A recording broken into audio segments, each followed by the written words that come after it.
complete your plan view just on regular graph paper, it works really well. Architects and environmental designers tend to work of a scale or a ratio of 1 to 100.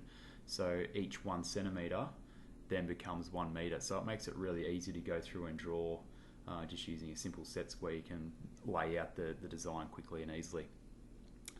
Plan views are really important in terms of the developmental stage, in terms of getting the proportions of different spaces, so what spaces are needed in terms of a living area, in our case a 2-bedroom sort of apartment, I guess this is, so 2 bedrooms need to be able to occupy the large sort of queen size bed and walk-in robes, the living space for the communal sort of living space, indoor and outdoors. Here I've got a path that runs around it, and a good idea is just giving it a sense, the building a sense of context as well. And this portion here would be where the car park is, and a little bit of vegetation for screening. So thinking about the end user, I guess linking the inside to outside and vice versa, but then also providing privacy. And then lastly, the bathrooms, and just keeping the windows as blue. So in Illustrator it's going to be a bit easier to go through and produce. Another thing to include is make sure is the north, where north is. It's very important at the earlier stages, or very specifically the developmental stage, in terms as sunrise and sunset. You want the building to be facing north facing, so therefore the sun's not warming up the building as much, along with all the glazing. So if the sun rises in the east, especially in summer, and you've got windows all through here, that means that sun's going to penetrate straight through into the room, waking you up very, very early. And same thing in the evening, making sure it doesn't heat up the building too much. So I guess you've got to think about ventilation and shading, the elements that are going to affect the end design. Open up Illustrator, and what I've done here is I've opened up Illustrator. It's called Plan View Template. I've then placed the drawing in, so just File, Place, and I've then also locked it. As you can see, I can't select it at the moment, so select the object, go up to Object, and what I've done, I'll have to unlock it, but I've just gone Lock and then Lock Selection. So when you're drawing, you're not you can be moving things around without moving the actual the template underneath, or the guide that you're using underneath around. The walls aren't going to be perfect on this, so in Illustrator you'll be going through and just slightly changing them. The other key thing to go through and do is come up with a nice creative little environmental design logo, place where the location of that is, who's the director, contact information, and the registration of architect boards. The general notes for architectural, just stating this firm or this design aligns with the building regulations, so in terms of glazing down here and what building materials are, the regulation of building materials and the different spaces in itself. The wall types, there should be a whole long list here that you can go through and just delete the ones that aren't necessary. So then other architects, interior designers, landscapers, the clients, the project manager, the builders, the fabricators, everyone knows what has been used, because in environmental design it's a long process. It can be sort of an 18-month long process, and then construction, or probably about 6-month process, then construction starts, and that may take a year. So there's lots of time and lots of personnel which need to be able to clearly, your designs need to be clearly communicating to them. Windows and doors, same thing, and finishes. And the north, where north is on the design, I've got the little one that's on the document at the moment. The title of it, so what the building's actually going to be called, what level it is. Each level will tend to have one design for each, and possibly even rooms will have their own design as well. And the project location, so everyone knows where it is. The drawing of it, so it's drawing number 1 of 1. The scale, as I said, environmental designers tend to work at 1 to 100. So one centimetre on here equals 1 metre, and that's shown at A2. Often blueprints are a lot larger, it might be AO, because a lot of detail needs to be communicated when it's created and who it's drawn by. Let's get drawing. What I find is easiest first is go through and do the external walls and then do all the architectural symbols later on, conventions. So I'll do just the external wall, and I'll finish there for now. And external walls need to be 3mm thick, so up under stroke you can type in 3mm and that will snap to the correct thickness. And you can also go through and lighten that off a little bit, and so therefore you can see where the windows are later on to place in, and then you can make that darker. The internal walls, they need to be, internal wall from there out to there, down to there, and they need to be 1mm thick, because internal walls typically being plaster, they're going to be about 10 centimetres thick, and external walls tend to be brick on one side, cavity, and then plaster on the inside. They're roughly going to be about 30mm thick, so it works with our ratios correctly. I'll continue drawing that, and I'll just pause it for now. And we're back. I've gone through and filled in the exterior walls, the internal walls, and have roughly drawn the furniture that doesn't have symbols. So we're showing that there's a TV here, a little TV stand, a coffee table, a island bench, the dining room table, roughly where the bed is and the bedside tables. I've realised my original drawing, the bed was way too big, so you got to make sure the conventions are correct. And I've based the drawing off when I've placed it in, made sure it's to scale, using the doors. Doors tend to be 90 by 900 by 900. So on this they should be 9 by 9. And as you can see there, it's bang on, it's pretty damn close. So from my original drawing, the beds were just too large. So we're going to say these are large rooms. Now what we want to do is bring in the different symbols. I've also placed on the windows. So what I've done is use that icon, sorry, the exterior wall, made it 50%, and then just copy pasted across the window icon or symbol, which is going to be over here. So you can just copy paste that and then move that across, and there are the other symbols that you can go through and use. So internal walls, the dimensioning, which we'll do later, vanity, hot plate, toilets, kitchen sinks, showers, beds, couches, tables and chairs, bath and door. Just going to, these are the VCAA architectural conventions. In terms of architectural conventions, they are different. You can stylize the icons differently. As it says here, unlike engineers using third angle orthogonal drawings, architects and draftspeople can be creative in the way they depict these, as long as they work to scale within the drawing. They can impose their own different styles. So obviously you're going to need to change it from a single bed to a double bed, and that's quick and easy. Same things with couches, and you can change the tables as long as it's a rough symbols. The only other thing is to make sure you got, yes, the north elevation. Plan views, which we'll go through and create later, can be quickly changed to create planimetric views really quickly. And unlike orthogonal drawings like this is the equivalent of a plan view for architectural. They're not called front views and side views, because that's going to be depending upon where you're standing in front of the building. So they're called in terms of their elevations. So it's going to be, rather than side elevation, it might be west elevation or east elevation, south elevation, north elevation.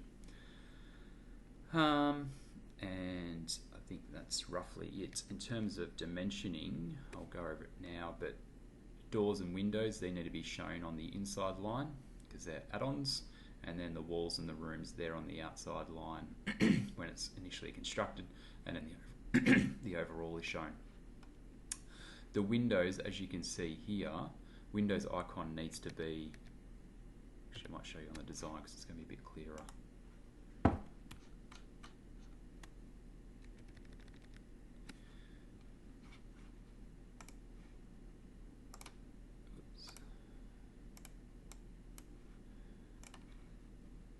The window is making sure it stays flush within that 3mm line of the exterior wall. It shouldn't go beyond it and shouldn't be too tight in it. This line and this middle line, that is representing the pane of glass. This and that outside line is representing the thickness of the window, so the window frame, and that's how you've got to have it represented. So over here, you could say, well, there's a little stud in the middle, and that would work. Making sure there's not windows over this part here needs to be pulled in a little bit. And there was another instant here, you would want to make that start there rather than going across, because you're not going to have a window where there's an internal wall there. On that far side, I'm going to make it look like this, so you can be in the shower and looking out in all directions without a stud in the middle. That would be frosted glass, obviously. And so to modify the windows, just copy paste them in and then scale them to, stretch them to size. Now these corner ones, all I'm going to do is use a direct selection tool, place that there, making sure I keep that same orientation.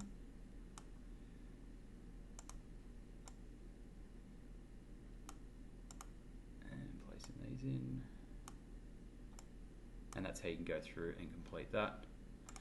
What we're saying here is this door pulls back, so we need to add a little arrow there, which I've created arrows here for the walk-in robe doors, not walk-in robe, but built-in robes. So this would be a door that slides that way, that would be a door that slides that way, very common. And so what you need to do is create arrows and then specify where that door is actually going to go back in that direction. So now we know that's going to slide back possibly into the wall cavity. And to make arrows, just draw a line, then go to stroke, and then arrowheads. And then I've made that a lot smaller, probably about 50. It's not necessarily specified by VCAA what the arrowheads for environmental designs need to be. So I'm going to make them a lot smaller. This door here, I'm stating that this pane of glass slides back into that one, and even that wall, well, that can slide back into the wall potentially, so that also needs arrowheads. Remember, use the click and hold Alt to copy or duplicate. There's another one there. What I've also done is put in where the carport is. You can go through and label that. It doesn't, just keep the labeling consistent. Little trees and vegetation, so I just made up that symbol there, commonly used in landscape design. Windows, I've roughly put where the toilets are going to be. With the TV, I've placed that in. Internal walls, where the fridge is going to be. Let's put in the other symbols. That will go all the way through, so we need to put in the front door and the side doors. So I'll zoom out a little bit.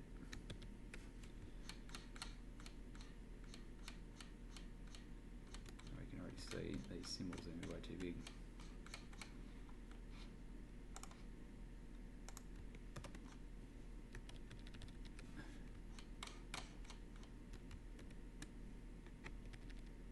Enormous. So I'm just going to transform and change that to, should be 9 by 9.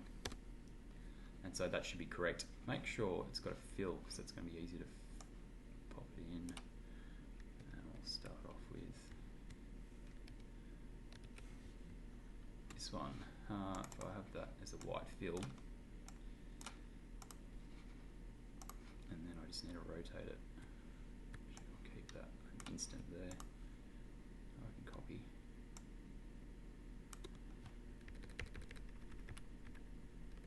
Ooh, it's going to be a bit smaller, this door. Keep it, it needs to be the original drawing. It's throwing me off a little bit. Make sure yours is correct with the conventions.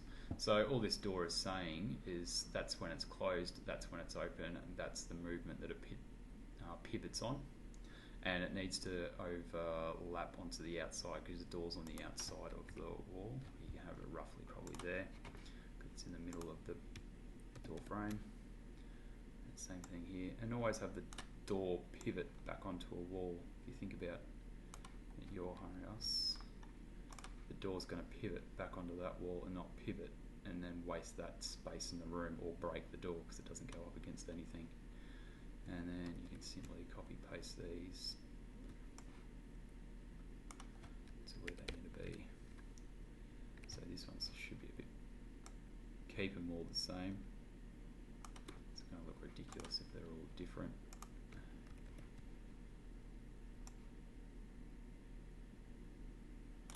And there we go, so I'll go through and complete them. And we're back, so I've gone through and placed in the symbols with some modifications. Copying them across from here, obviously the scale's way too big, and I've also realised the stroke's too large as well. It's all 1 point, which seems to be too thick when you make them the size that they should be. What you need to go through and do is specifically work out what each different product, how big it should be, so the actual scale of it, and I guess the ergonomics, that's the most important. So what I've found with designing the room or the building, do the external walls first, then you can start to place in where you probably put the furniture. So in case of the bedroom, place the bed here, and then think about, well, if I was in that actual room, what would I want to have there? I'd want this not to be glass because it's east facing, the sun's going to come in. I'd want to be able to sit in bed and look out this direction, and I'd also want to be able to sit in bed this side and look out in that direction, as well as having access out here to have a morning coffee or whatever, be able to open this right back and bring the outside inside, and where to put robes and where the doors would be, and do that for each individual room. I've realised in the initial drawing the bed was way too big, so it should be ergonomics, I guess, in terms of a bed length should be roughly 2 meters, so 6'6" sort of thing for a queen bed, and so therefore we've got 200, so that would be 2 meters tall, so that's correct. And same things with like toilets, I've made them too small, too big in the original one. The measurement of toilet, knowing it, it's quite interesting how exciting life is. Roughly about 4 to 45 centimeters wide by about 60 length. So you'll find different things you'll have to go through and change, and I've changed the dining room table here. Rather than being an 8-seater when the place only occupies roughly 4 people, just bringing it back down to a 6-seater as it's a sort of an entertaining area. You can also just do one design, obviously, and then use the, why is it not working? The Alt key, and we want that example outside as well. And place that roughly there. Thinking about the end user once again, you want to be able to sit here and be looking at the sunset and also looking out in this direction, and even this person here would be able to look through as there's no pillar there. We've placed the doors in. A few things you're going to be able to, as I said before, go through and copy and paste it. You might need to rotate it, which is quick and easy. The only other thing is reflecting it. So if you select and right click, transform,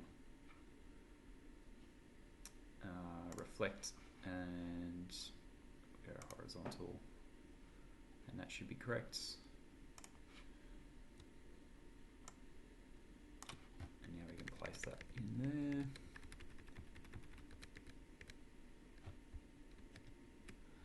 And that should reach there. I've modified a few things. So here I've got the vanity, but with a double vanity.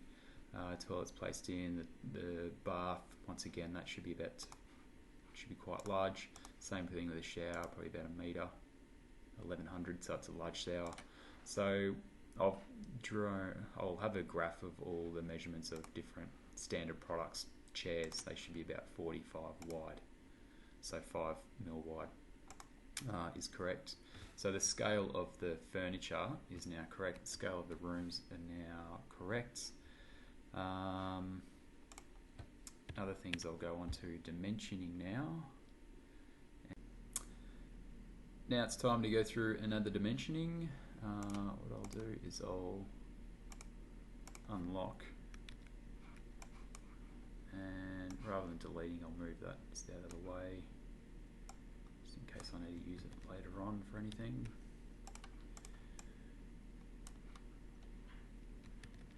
And what I've done is popped in some little guides to work out where the dimensioning needs to be. So each one of these is just 10mm thick, or the height there is 10mm, and then another 10mm.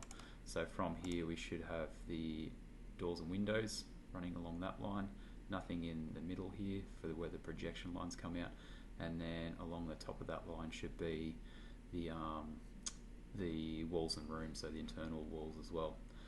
And that's simply done just by clicking, adding the height as 10mm by 200, I've roughly done, and I've just placed that on the top there, and that can be shrunk and even referenced to other dimensions like over there.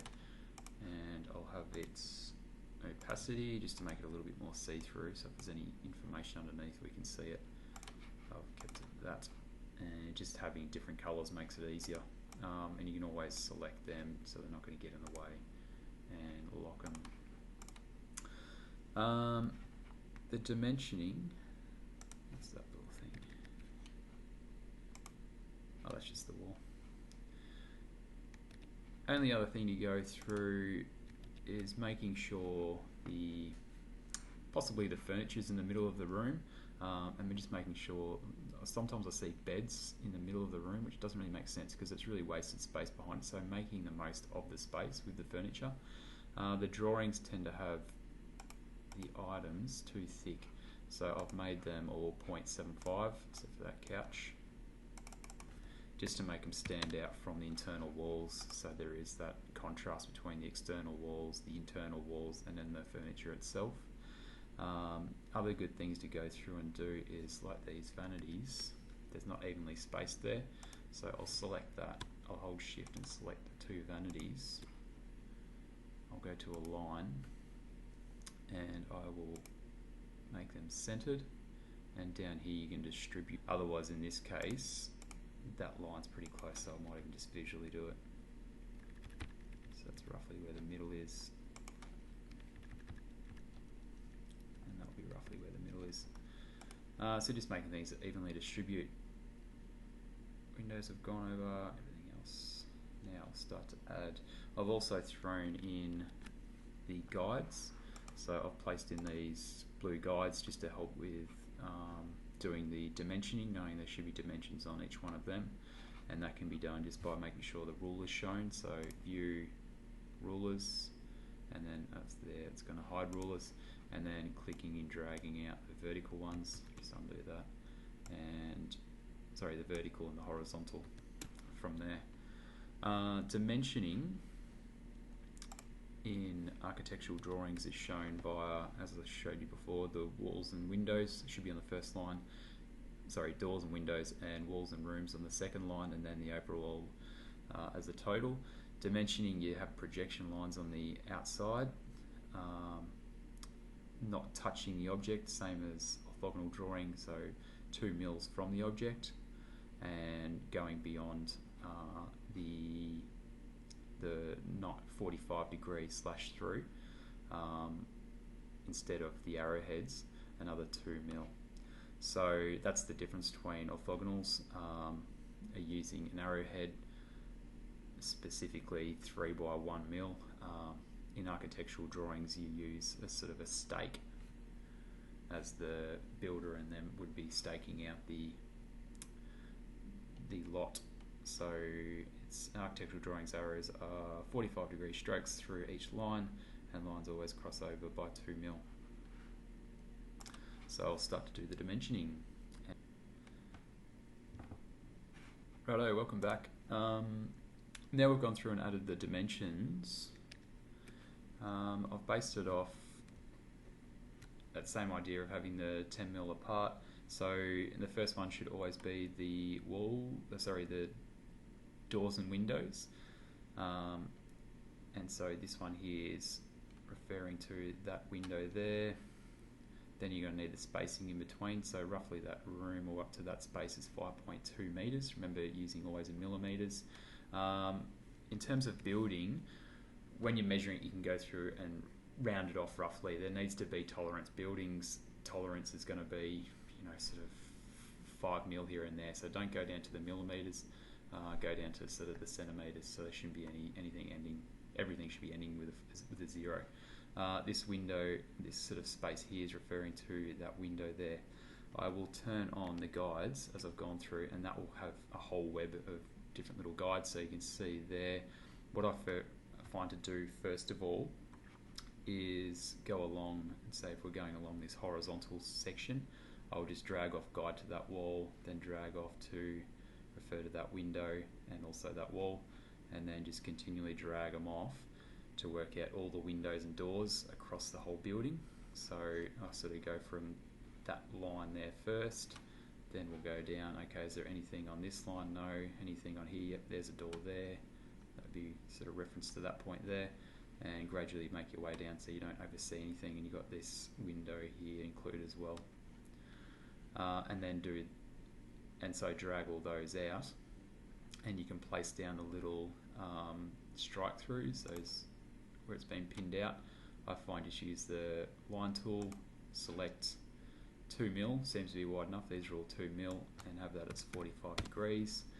And it's too small to drag around, although it's being able to drag, no, you can't drag it around for some reason.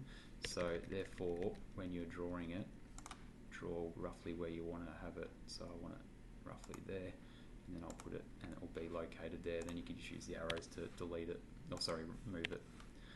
I've then placed on, drag down another line here to include that guide there, just so all the dimensioning's on that same line. And it is just Gill Sans 4-point. It needs to be small because where we go to internal walls here, so that is indicating that wall there.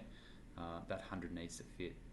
If it's any bigger, it's the typeface is going to take over. You're not going to be able to see where it's referring to.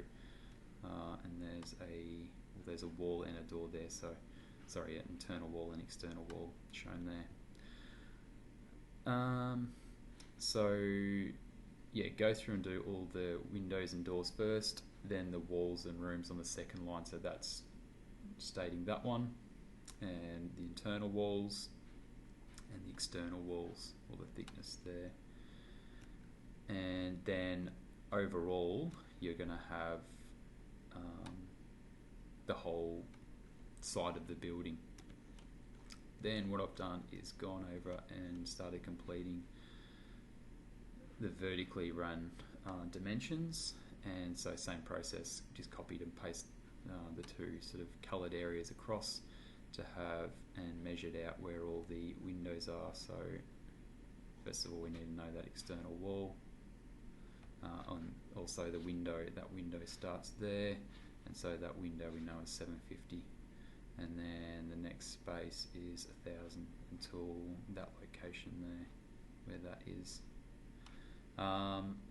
External wall, this one there once again, and these, they should be all about the same, they're all the same size, so you can quickly modify them. Dimensioning. Keeping a scale to 1 to 100 makes dimensioning a lot easier. How I've gone through and dimensioned this, that's all complete, is I'll use this little guy. And so I've got that little strike through there to indicate there, this one here to indicate where that starts, and well as where possibly that one starts. No.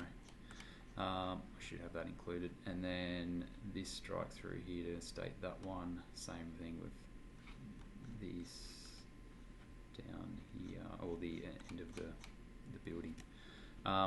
So this, put the strike throughs on as I've done up there, same thing, pen tool, line tool, just make that 135,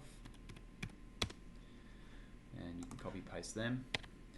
And dimensioning should be rotated onto that orientation, just so the architects and the project managers can simply just rotate the page, be looking at the block, and the dimensioning's clear there. They're not looking at the design and then trying to work out what it's referring to. And copy and drag that down to roughly where the midpoints are.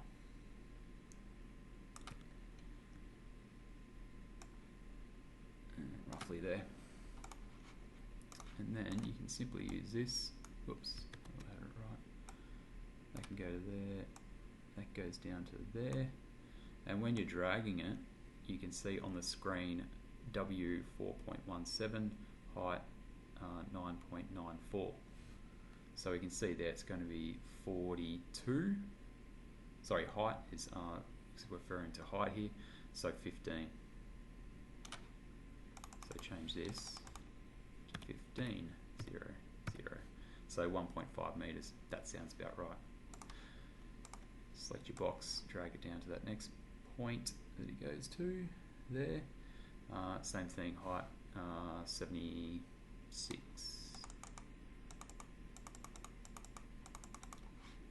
Why isn't it highlighting? 760. And if you forget that, you can always go up to here, use a transform, and there's the width and the height there, or window, transform, and you can have the whole thing just open at the moment. So when I change that down to here, 11, so we know that's 1.1 meters. And that makes dimensioning a lot easier. So try and keep that scale of 1 to 100 rather than 1 to 25 or 1 to 50, because it becomes a little bit more difficult when you're doing the dimensioning. Now I just got to go on and do the doors, the rooms and walls, and then the overall, and we'll be about finished. And so we should be finished. Obviously there's an incredible amount of guides. Control colon will turn that on and off, so you can quickly turn that on and off to see how you're progressing. But the guides, as I said, are really, really helpful to placing in the locations of all the windows and walls and doors, and then you're going to be able to put in the projection lines and the dimensioning arrows from that, along with all the actual dimensions in themselves. So I'll turn that off, and I'll start to clean this up as it's finished. I can go through and just delete them. I'll have to unlock the remainder. But they're really helpful just to make sure there is that 10mm gap in between the drawing and all the dimensionings. So now we've got dimensioning running down the vertical and the horizontal, the eastern face, because remember north out this way, and the southern face, or southern elevation, and the rooms and walls placed on the second line, and then the overall at the top, so 14 meters, 14.25 meters by 10 meters. Sounds like a nice size sort of room, meaning these are probably roughly about 4 meters each, which sounds correct. With dimensioning, I did dimensioning of the rooms last. A lot of it's you're going to be able to do really quickly, because we know external walls, that referring to that, needs to be 300, so you don't even have to measure it. Same thing there, and then we get into these internal walls 100, which is going to be referring to that line, and same thing, the one below it, they're referring to that. You already know those dimensions, so you don't necessarily have to measure those, which makes that section a lot easier. But also using that little block just to work out, okay, that needs to be a certain thickness, and therefore you can just use that with a scale of 1 to 100.